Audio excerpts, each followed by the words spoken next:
There's a reason that this sort of lawlessness is occurring in places like Minnesota, California, and Illinois, perhaps soon in places like Virginia, because it's in the places where the left gets power. They encourage and foster this kind of environment. ICE is carrying out deportations in Texas and Florida, and you're not seeing this sort of action. Why? Because local law enforcement assists them. It helps them. Local law enforcement knows how to do that job, arrest people, and then they can hand off the violent criminal illegal aliens to ICE and they can be deported. But the governor of Minnesota and the mayors of Minneapolis and St. Paul are refusing to cooperate, and so it gets tense. Violent mobs, riots, protesters, agitators are a key part of their constituency and a key way that they achieve their political ends, which is ultimately one-party totalitarian rule with all dissenters silenced or bullied into silence. This is the environment the left wants. It's what they're aiming for. It's part of their strategy and their tactics. Welcome to the Give Me Liberty podcast of the Standing for Freedom Center, where we defend life, liberty, and truth.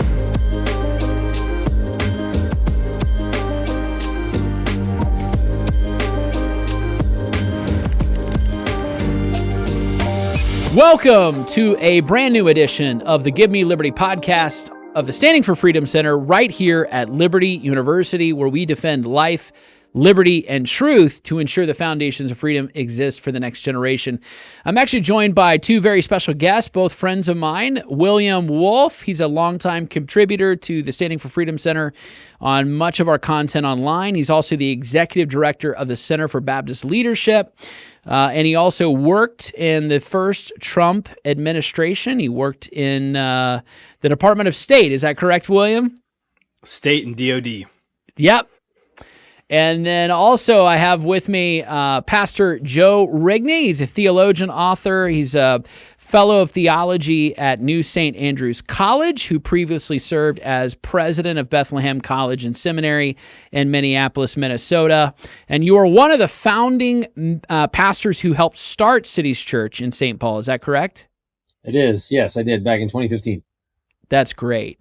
Well, welcome, gentlemen. Great to see you both. It's a sad state of affairs where we stand in this country today to see what took place on Sunday. I was surprised, I guess, shocked, but at the same time, not really. When you consider the lawlessness that's on display, it was only a matter of time before a sister church, a church of friends of ours, was going to be targeted. I want to go to you, Joe, first, just to get your initial thoughts and reflections on what you saw and the fact that you know so many, including Pastor Jonathan Parnell, at that church. Yeah, I agree. I mean, on the one hand, it is shocking. You can't believe that they actually did it. And then on the other hand, when you see the lawlessness that we've seen on the left in so many ways, it's not surprised that since they've not been checked, that they continue to push that boundary, right? That if you don't arrest this kind of lawless behavior, you're going to get more of it, and they're going to continue to escalate it. And so this was just the latest of an escalation that's been going on for a long time. You know, our church in D.C. has faced protests out from outside. I think other churches at various times probably have that sort of thing happen, people holding signs or honking horns, and we've had bullhorns and people harassed going to and from church over the last few months. But this was a different level. The kind of flat, coordinated flash mob, infiltrate the congregation, sit through half the service, and then at a particular time stand up after a prayer, after the pastoral prayer, to stand up and to sort of commandeer the service, chanting, and then not just sort of we're going to chant in the middle of the service and make our point, but we're going to harass the children of the church. We're going to follow them around. We're going to yell and scream at them. And demand that they denounce ICE and that, what kind of Christian, you're a fake Christian because you're not standing with your Latino and Somali neighbors, and all these sort of leftist slogans. To do that was to take it to another level, and is really shocking. And so that was my initial reaction, as well as I think the other factor in play here that I think we all appreciate is in the moment like that. If you're the pastor, if you're a parishioner, you don't know when the chaos starts what kind of chaos this is. Is this an active shooter situation? Are we about to have people, unload guns in Minneapolis? I mean, even in the last year has had a trans shooter, shoot up a Catholic mass and kill a bunch of kids. And so I think that that's part of the challenge is that these leftist tactics, from the shooters now to these protests, do create an atmosphere of fear and require a different level of vigilance than we've been accustomed to in America. Yeah. Well, I'm going to bring it to you. On that day, on Sunday, not only did you have 30, 40, 50 activists going into that church associated with Black Lives Matter, Racial Justice Network, and many other groups, including William Kelly, who is a professional paid agitator, has been arrested multiple times. He's harassed other churches, including churches in D.C., but you also had embedded disgraced journalist Don Lemon, too radical for CNN. He was also there trying to justify those actions. What are your thoughts on that in particular? Does he have an excuse? Does he have a valid excuse? Yeah, I think Don Lemon needs to lawyer up if he hasn't already, because Don Lemon's going to jail, and it may or may not be particularly pleasant for him when he does. So Don Lemon is as you said, a disgraced journalist, no doubt about that. But what he really is he's just a leftist agitator, right? He isn't interested in reporting the truth or the facts or informing people about what's going on in our country. He wants to advance an extremely progressive left-wing narrative. We've seen his reaction videos already to this, as I think he's realized he's in trouble trying to say that he's just a journalist reporting on things as they happen. But I think it's pretty clear that Don Lemon knew this was going to happen, and he was there to help make sure that it got, as much attention as it possibly could. He does not have a right to be in there. He was essentially a part of the mob. It was a violation of criminal conspiracy to violate their civil rights under the U.S. Code. And Don Lemon very likely, and in fact should be, charged under that statute as well, along with the other protesters. So Don Lemon was not a journalist. He was essentially the mouthpiece and the video camera of the mob this past Sunday. So he was recording before, during, and even after. And more recently, he has gone out on various platforms and podcasts. I don't know of any mainstream news, but certainly other podcasts, basically to try and defend himself, cover his tracks, so to speak. And there's a certain degree of entitlement. I think people who are, in the religious groups like that, it's not the type of Christianity that I practice, but I think that they're entitled, and that entitlement comes from a supremacy, a white supremacy. And they think that this country was built for them, that it is a Christian country, when actually we left England because we wanted religious freedom. It's religious freedom, but only if you're a Christian and only if you're a white male, pretty much. Obviously, he's coming at it from a critical race theory lens. He's coming at it from a intersectional lens. If you can demonize your opponents, if you can look at churches and basically say, hey, look, these are white supremacists, these people are evil, they don't deserve to be regarded or respected. In some ways, I think this is the Marxist notion of legal theory, anything goes, because at the end of the day, the ends justify the means. That's right. And I think when you hear there, it's clear he's not a neutral journalist trying to report on some story happened to be in the neighborhood. He views this as through that racial lens. He's got bad history, like that's just terrible history, and a terrible understanding of the Constitution. I mean, City's church was exercising its constitutional right to assemble and freely worship God in the way that they want. Like that's what they were doing. They were practicing their First Amendment rights, and irrespective of the Constitution, doing what God has called all of us to do, which is worship the Lord. And so they were doing their constitutional rights. This was a disruption, a violation of their constitutional rights. And we hope and we pray and we insist, I think, that the authorities take action, because otherwise it will continue to happen. It's very clear that not just Don Lemon, but the BLM protester, she's proud of what she did. William Kelly's proud of what she did. They think that this is exactly the kind of tactic that's needed. It is ends justify the means, that we need to make people uncomfortable. We need to disturb them. And so they're not going to stop until state officials, governing authorities, do what God tells them to do, which is to be a terror to bad conduct, to punish the evildoer. That's the call of the state.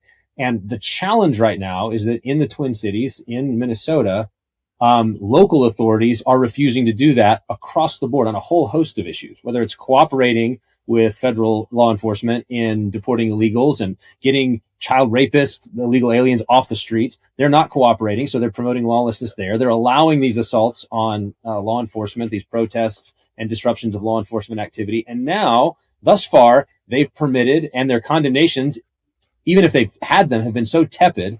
I've actually seen DFL politicians, that's the Democratic Farm and Labor Party, it's the Democrats in Minnesota, put out statements saying that this must continue. We have to continue to do this, to protest the Trump administration or whatever they want to do. And so they're doing this not against the government. I mean, of course, they're rallying around the government buildings in the Twin Cities as well. But now they're saying even just normal Christians, you're a normal Christian, you go to a normal evangelical Bible-believing church, and you happen to have a pastor who's also a law enforcement officer, you're our target. We will come and we will terrify your children. We are going to intimidate you. We will morally shame you into complying with our lawlessness. That's the play, and the government needs to put a stop to it. William, what are your thoughts on? And I know this is kind of silly to even ask it, but Don Lemon claimed on Sunday via video recording that he's actually a Christian. Trying to justify, I guess, what it is that he's doing. The problem, I think, what we see today with wokeism is that there are a number of obviously bad actors that are nihilistic in their worldview. They're completely fine with destroying everything, but they also have no problem sort of wearing Christianity as a skin suit of some sort. What are your thoughts on that? Yeah, my thoughts are that we've reached the stage of the revolution where violent leftist mobs are attacking Baptist churches to intimidate Christians. And according to them, that's a good thing.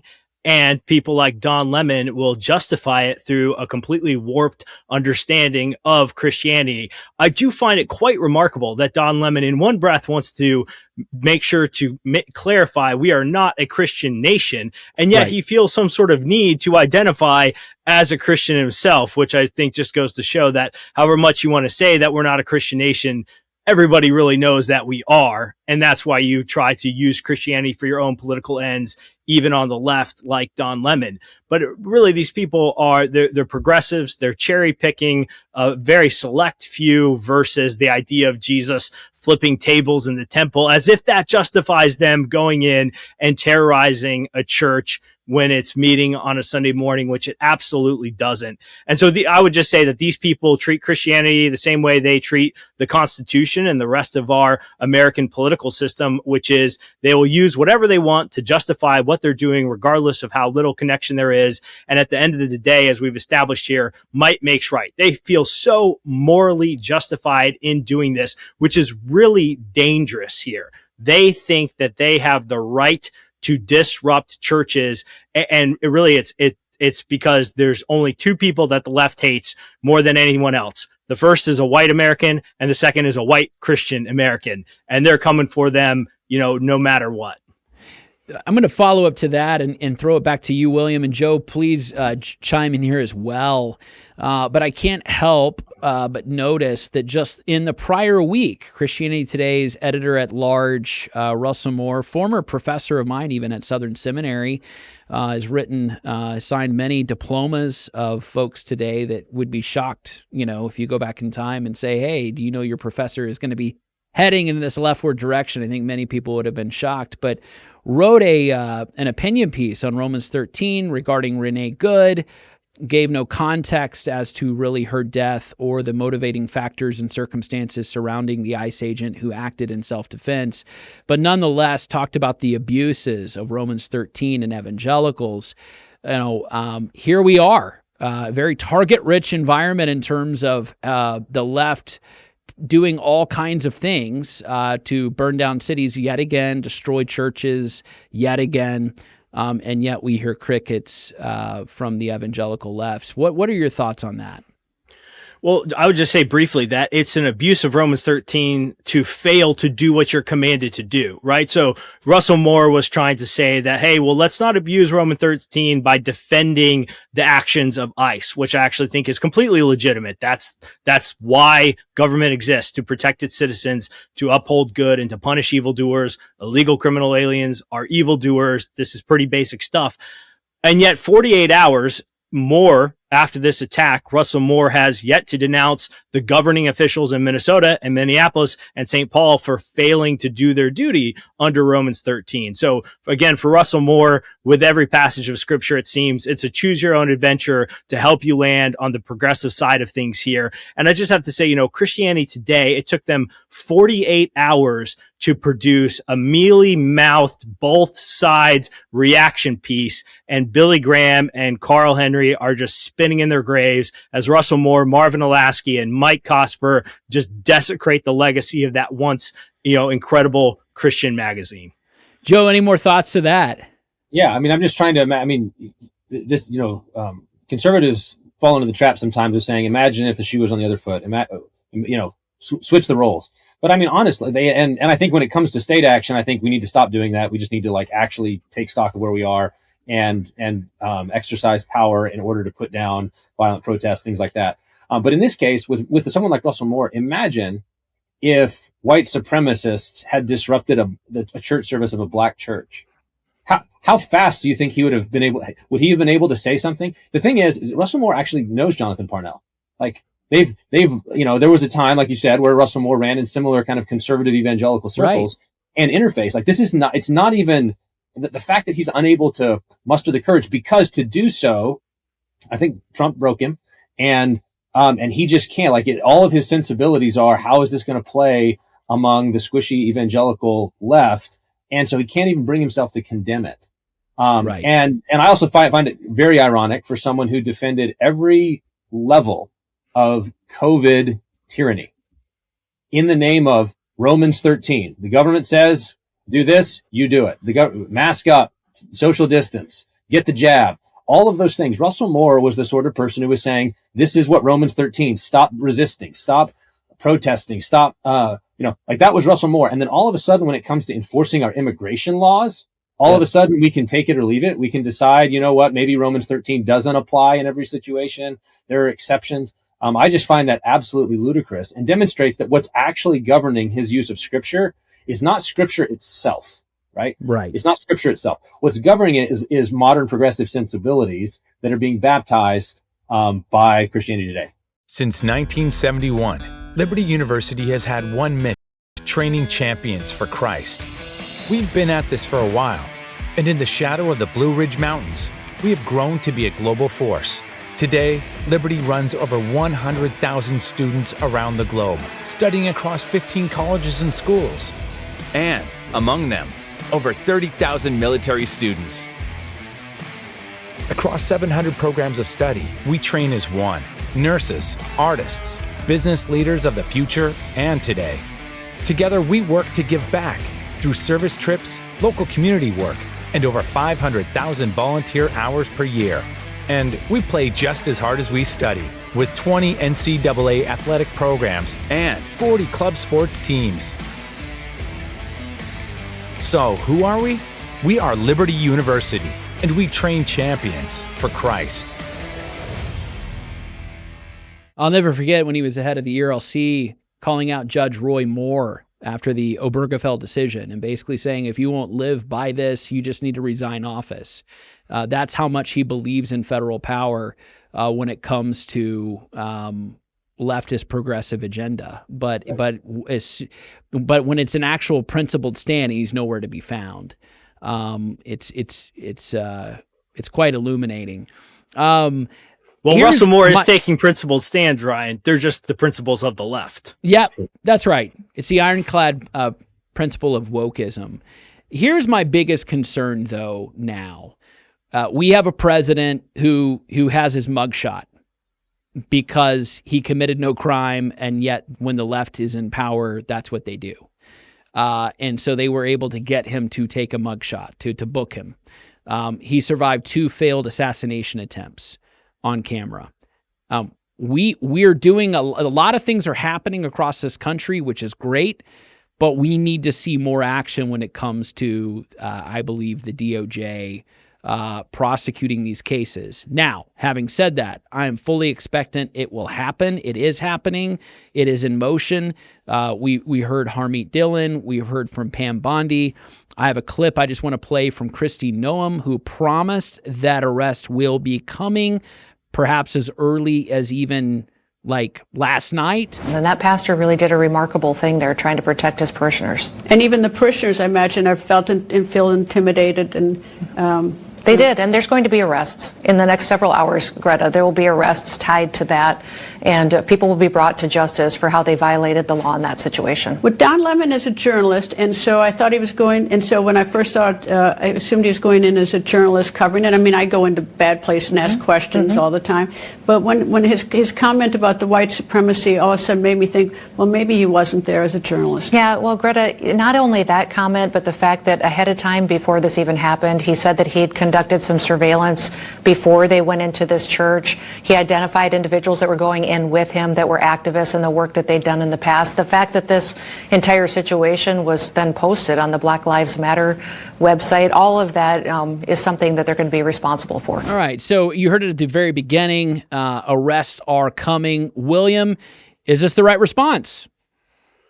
Well, absolutely. The arrests need to come. You know, she said that last night. If people were arrested last night, I don't know. I am eagerly waiting with bated breath to see Don Lemon's arrested. I do think we missed really what would have been an amazing opportunity for America to heal, Ryan, which would have been arresting Don Lemon by charging him under the KKK Act on Martin Luther King Jr. Day. We really just missed that, but I'm sure hope that that's coming here soon. Right. And I say this, and this is horrific, but MLK lost his mother in a church. Literally, the Klan Act was put in place because this is a criminal conspiracy by a domestic terrorist group, basically to terrorize American citizens, to interfere with their civil liberties. This kind of thing we've prosecuted in the past. The Biden administration actually prosecuted, pro-life grandmothers, not just under the FACE Act, but also under the Klan Act as well. And that's how they were able to elevate from a misdemeanor charge to extended sentencing of 57 months just for praying outside of an abortion clinic. I agree with you. It would have been poetic.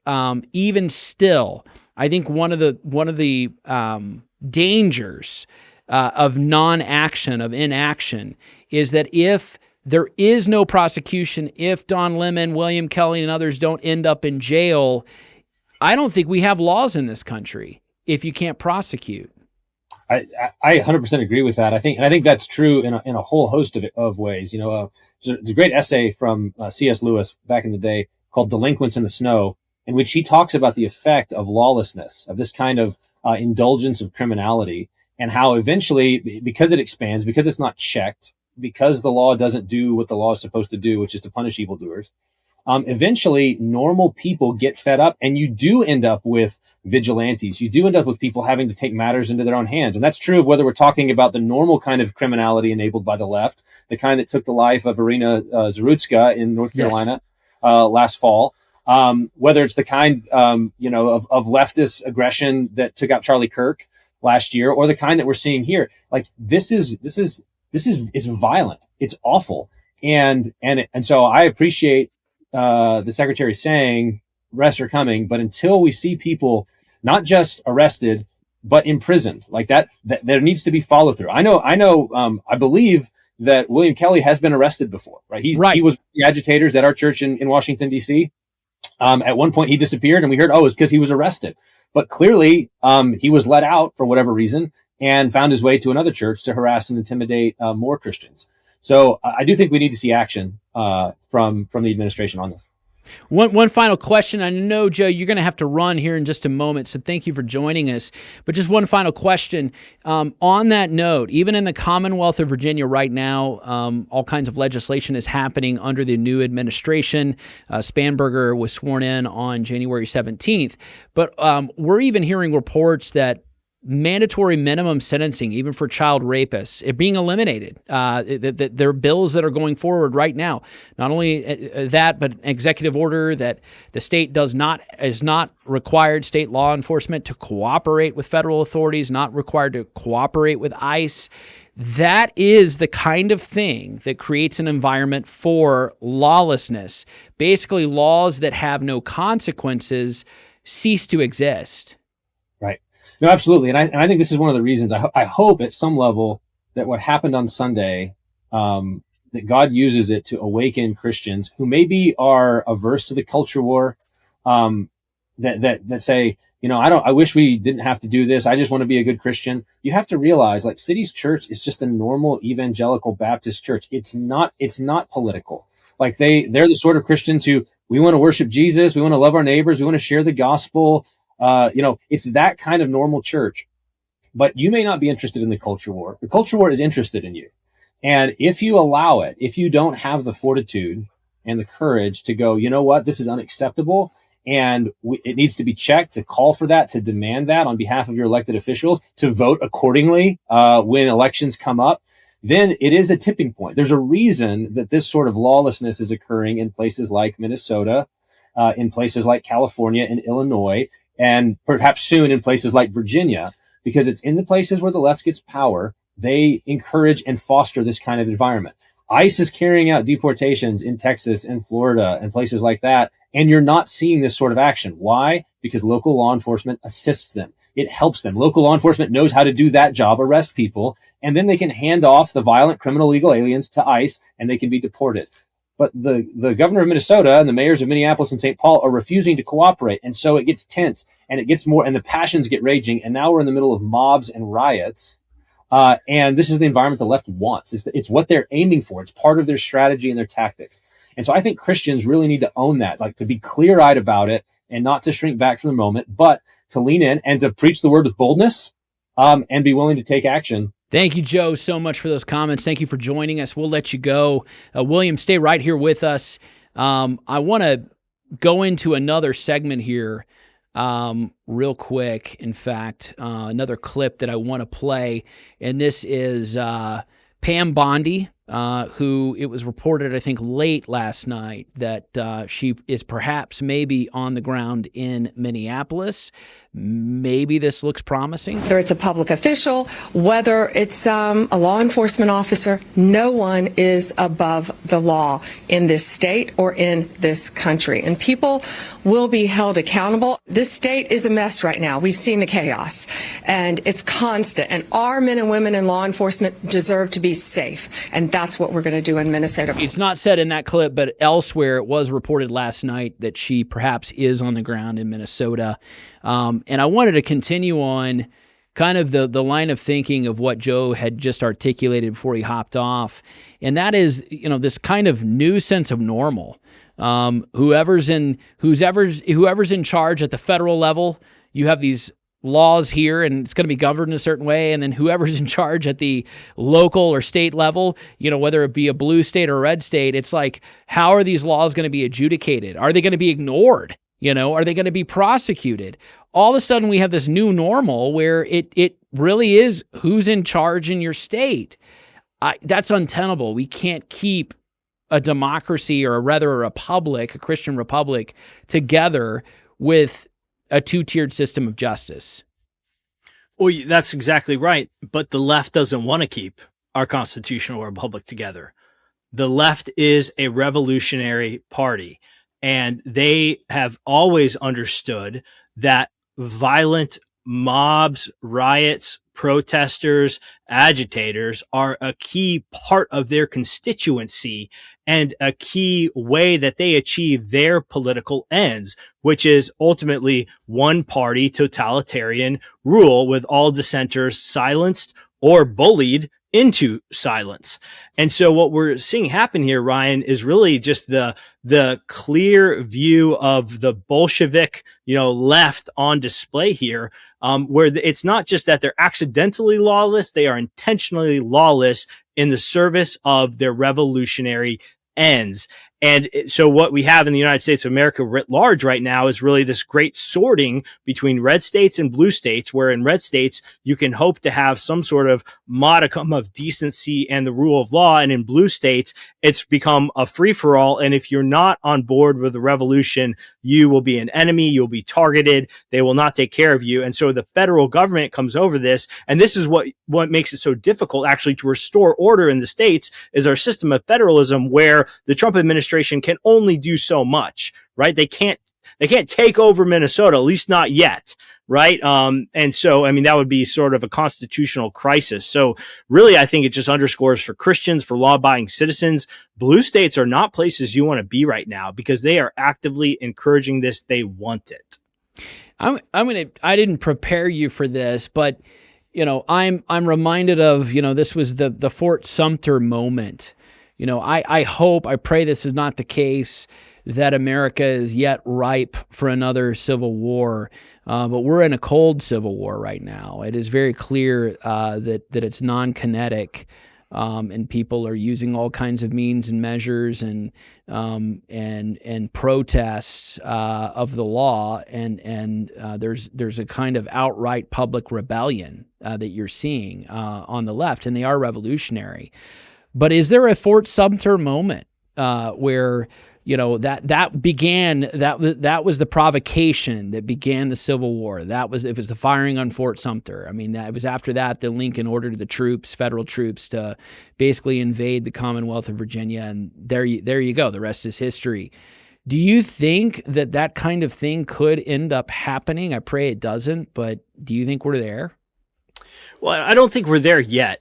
And I do think something like that certainly could happen. I mean, so if the assassination attempt on Donald Trump last summer had been successful, that might have been sort of the most volatile moment in modern American history thus far. Like, how would people respond to that? I do think the American system is incredibly durable. And we can, sort of my sort of black pill take on this, Ryan, is that we can limp along in this very divisive environment for a long time as people continue to sort of self-select into blue and red states. But what it does is it just ratchets up the importance, the existential nature of our federal elections as we flip-flop back and forth between having lawless states and law-abiding states. And then we will either have a federal government working to impose a degree of law and order on the lawless states, or a federal government that's empowering them and coming after red states if we flip-flop between Republicans and Democrat administrations. I've been reading this science fiction novel, and in it, at one point in time, one of the main characters, he's like 10 years into a war, and he said, I thought we would have peace sooner, but now I realize in my life, it will just be war. And actually, Ryan, I think for people like you and I, for our generation, like, we're not getting peace in our time. The goal, hopefully, is some way, somehow, we find peace for our kids and our grandkids. So you're looking for a university that's perfect for you, a school that has anything you could possibly need. Anything? You want a place that has the programs you want to study, and maybe a few more, just in case you change your mind. I think I'm going to sign up for the fashion design program. All right. A place with state-of-the-art facilities. I mean, look at this campus. And who doesn't love big-time sports? And great recreational activities. Okay, now we're on a roll. Somewhere you can hike, slide, strike, shoot, climb, eat, and most importantly, eat. You want a place that takes you to space? Okay, maybe not, but we can teach you how to fly, or pastor a church, or run a business. And all that with a great view? Yeah, I think I know a place. I'm right there with you. For such a long time, the can was kicked down the road. People were trying to finesse and coddle the left, and under those conditions, it only grew, and they did not take the threat seriously. I'm not trying to put everything on the boomer generation, or even on the Gen Xers, but you certainly see how cultural decline happened under a period of great economic growth, affluence, wealth, American life and freedom was largely celebrated. But I think that somewhere along there, material prosperity and wealth, which is not a bad thing at all, they accompanied freedom, but they got mistaken for freedom itself. That the real American dream was always freedom. The real American dream was not wealth and prosperity.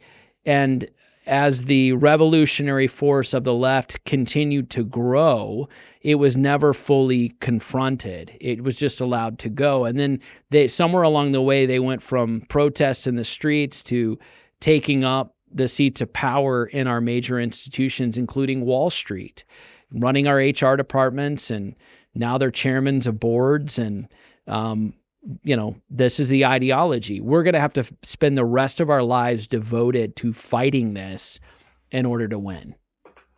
Yeah, I think that's right. And you go back to Minnesota, look at who their attorney general is. It's this guy, Keith Ellison. He is one of the most radical political individuals in the entire United States of America. He's all but a card-carrying member of Antifa, and he might actually be that. I don't know. He certainly has promoted the Antifa handbook. You can find a picture of him holding up the Antifa handbook, promoting it. He's a Muslim. He was the first Muslim elected to Congress, the United States Congress. When he resigned, guess who took his seat? Ilhan Omar, right? And so he's a Muslim, which is arguably sort of its own departure from sort of the historic American experiment. He's a progressive radical leftist as well. And so when somebody like him is the chief law enforcement officer in your state, what message do you think that sends to agitators like Antifa and Black Lives Matter and anti-ICE protesters? It says, hey, the guy who's in charge is on our side. If I go do radical things, I will not face consequences, because whether explicitly or implicitly, he actually approves of it. And yes, it's going to take years to sort of root these people out of these critical positions of government power in our country and in our states. Interesting too, we didn't mention it yet, but it is documented somewhere. There's some posts online. Earlier in the day on Sunday, Don Lemon, before following Black Lives Matter to City's Church, conducted an outside interview where he is seen with the Attorney General, Keith Ellison. Keith Ellison just said in the past couple of days the same argument that Don Lemon gave, which is we have a right to peaceful protest. We have a constitutional right to the freedom of assembly. That this is not an act of terrorism to go into a church in order to have some kind of public demonstration. He essentially, gave that same articulation, that same defense. And I'm wondering, is that merely coincidence or was that coordinated? You were talking about implicitly versus explicitly. Yeah, I think it's pretty explicit in Minnesota in particular, whether it's with Ellison or with Jacob Frey, the mayor of Minneapolis. The mayor of St. Paul is a total radical too. I can't remember her name off the top of my head, but I looked her up. I was like, wait, who is the mayor of St. Paul? Because that's where City's Church is. And I was like, oh my goodness. She's like a far left radical. And Tim Walz is in on it too. And so they've created these conditions. And I think whether it's explicit coordination or just sort of the obvious approval, but Keith Ellison's just wrong on the law there. And I think I want our listeners to understand this is that your First Amendment right to assembly and protest ends at private property. You do not have the First Amendment right to storm somebody's private property and take over their building, their restaurant, their church, whatever it is. You do not. So would they have had a First Amendment right to protest on the street, off of private property, on public property, on a sidewalk? Yes, of course they would have that. That's not what they did. So Keith Ellison is very dangerously twisting the law in his defense of this, as is Don Lemon and anybody else. And the thing is, as to what we were talking about in terms of prosecutions, is that if we can't do this, if we can't say your First Amendment rights to protest end at their First Amendment rights to gather peacefully on their private property for worship, then we are actually going to lose the First Amendment, lose freedom of worship, lose the ability to exercise these rights as Christians to gather together on Sunday, because they'll be saying the right of the protesters to invade your space overrules your private property rights, your rights to gather, which would put us in a very dangerous situation.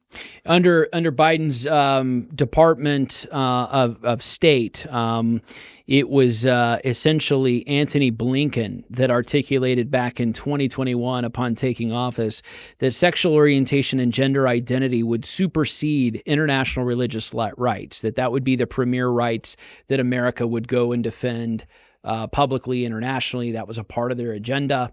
And I can't help but see that here. In the name of protest. It's whatever the revolutionaries want, they get, and everything else takes a back seat. I want to transition, so just in the last segment here, to talking about how the nation right now views ICE. So I did hear some interesting remarks even last night. My concern in 2026 is how all of this plays, the prosecution, arrests, ensuring that public gatherings for worship are protected by this administration, that it's not just paying lip service or strongly worded statements or wagging the finger, but there are real consequences. And I also have the concern that ICE does their job effectively and that we don't have another repeat of 2020, the election of 2020, where in essence, not only did you have COVID, forced lockdowns, Anthony Fauci, but you also had,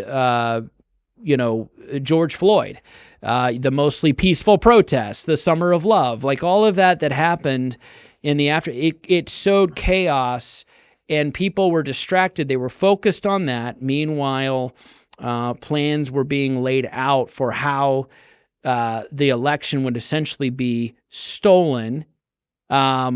And then, it was done well in advance. I mean, we lost before losing.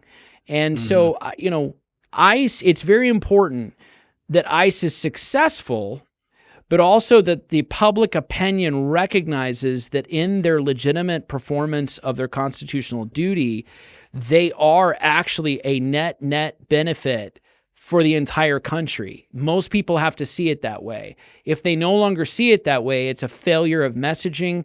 Tom Homan acknowledged as much. I think we've got a clip to play. This is on the negative press that we're seeing. The DHS message about ICE agents going after criminal illegal immigrants has now fallen on deaf ears. The protesters are still loud, violent, defiant. Their political leaders are still launching obscenities in hopes of stirring the pot. And the media still sees what it wants to see. After the shooting of Renee Good, the coverage of ICE on CBS, NBC, and ABC was 93% negative. Common sense knows the legacy media hates Trump and hates ICE, but 93% negative is not journalism, it's tribalism. It is group hate on steroids. And what truly baffles common sense is the very same liberals who are outraged and obsessed with Jeffrey Epstein and going after child sex predators are now impeding, interfering, and injuring law enforcement officers going after child sex predators. They control much of the mainstream narrative. Now, I recognize, just as in the election of 2024, Donald Trump didn't win by going on CBS, ABC, and NBC. We know that. He won by going on podcasts. He won by going on Joe Rogan and many others. Obviously, not everyone's looking at that to form their opinion. And not only that, people have a certain bias even as they understand mainstream media. And I think today many people are hardened in their ideology. But the point remains, if we don't win on the messaging that ICE is there to perform their constitutional duty, it is a net benefit to all Americans, irrespective of their own ideology or the color of their skin, that ICE is there to protect Americans, all Americans. We could see major losses in 2026. I do think that that's a concern, and I'll be honest, I'm not entirely sure how you resolve it. My immediate response to this is that that's something that essentially will not be able to be resolved in terms of the media messaging. And here's why. ICE and their operations is the greatest threat to the left's power in this country. Because if ICE is successful in carrying out the greatest mass deportation in American history, it's not just that we'll remove illegal aliens from this country and remove child sex predators and human traffickers and drug dealers. Yes, all that will happen. We will be removing the left's constituency. And that is why they're fighting tooth and nail against ICE, particularly in these so-called blue states. Because I have a serious question for everybody watching this. If we deported every single illegal alien in Minnesota, is it still a blue state? If we deported every single illegal alien in someplace like Virginia, is that still a purple state? And I think the answer to that question is maybe not. And because the census is coming up too here, which plays into this in terms of how we allocate congressional seats, and illegal aliens are counted in the census. They absolutely are. Illegal aliens are voting. They absolutely are. If they weren't, they would not be resisting ICE. So I say all this, Ryan, just to underscore just how existential this is for both the right and the left. If Donald Trump is successful in mass deportations, which I will remind everybody was the second point of the GOP platform last summer. So people who are saying, I voted for Trump and I wanted illegals out, but I didn't vote for this. Well, if you're a Republican, you voted for the biggest mass deportation in American history. You did vote for this. And it's going to look like this, and it's going to be ugly, because if we win, we take this country back. And if we don't win on the ICE and the deportations, the left stays in power. All that to say is, when it's such an existential fight like that, I'm not sure how you win on the messaging front. I think you just have to do it. I think that's right. I think that's very wise and perceptive. That is their precious, because they understand that is their way to power. That's their roadmap to staying in power. When the appropriations bill went through, the big beautiful bill, and there were a lot of reasons I was concerned. At the end of the day, though, I was frustrated with folks like Thomas Massie, because I recognized what this bill was about doing is about appropriating the necessary funds to our national defense and to ICE operations. Something like $100 billion got appropriated to ICE. That's a lot of money. But a mass deportation operation costs something like $50,000 per one removal. And that's everything from on the ground, mobilizing, deploying, put boots on the ground, doing investigatory work, to then getting them detained, arrested, then transported back home. It takes a huge amount of resources to do it. If you have 20 million people that you're trying to get out of the country, it will cost $100 billion. But what it costs this country is even greater than that if you allow them to stay. And that's what many people are waking up to. So much of what was happening in Minnesota, for example, just one state, $9 billion, the Somalian community robbed from that state in tax and treasure. Multiply that out across 50 states. It is massive. Your thoughts on that? Well, right. I mean, the cost in terms of to taxpayer dollars from illegal aliens being here is really, I have no idea how much it is. How much of our federal deficit is due to fraud flowing through illegal aliens in blue states, right? How many congressional seats are held by Democrats because of illegal aliens? There's a defense tech CEO, Palmer Luckey. He runs Anduril. He had a great post the other day where it just led off with, he said, they can't stay. And what he did is then he explained what I was saying earlier, is that leaving all the costs aside, leaving all the crime aside, if you allow the illegal aliens to stay, we fundamentally lose our constitutional republic, because they are not citizens. We are citizens, but then they are stealing our sovereignty unto themselves. Really, it's a foreign invasion of our country. And so, I put it like this before, is that I don't care how much they scream. I don't care how much they cry. I don't care how loud they protest. And I don't care how much it costs. And I don't care how many of my fellow American citizens who recklessly impede legitimate law enforcement operations suffer the consequences of their reckless actions. I'd hope it'd be zero. They need to knock it off. I don't care. I want my country back, whatever it takes, no matter how much it costs. And this is what we elected Donald Trump to do. Absolutely. We'll leave it there. Great conversation. William, as always, I really appreciate your work, both at the Standing for Freedom Center as well as the Center for Baptist Leadership. And I hope to have you back on very, very soon. God bless you. Thank you for joining the Give Me Liberty podcast. Thanks, Ryan. Hey, did you find this helpful? I hope you did. Please like and subscribe, share with a friend, and also go to standingforfreedom.com where you can find more content, articles, podcasts, and our Theology of Politics series, all at standingforfreedom.com.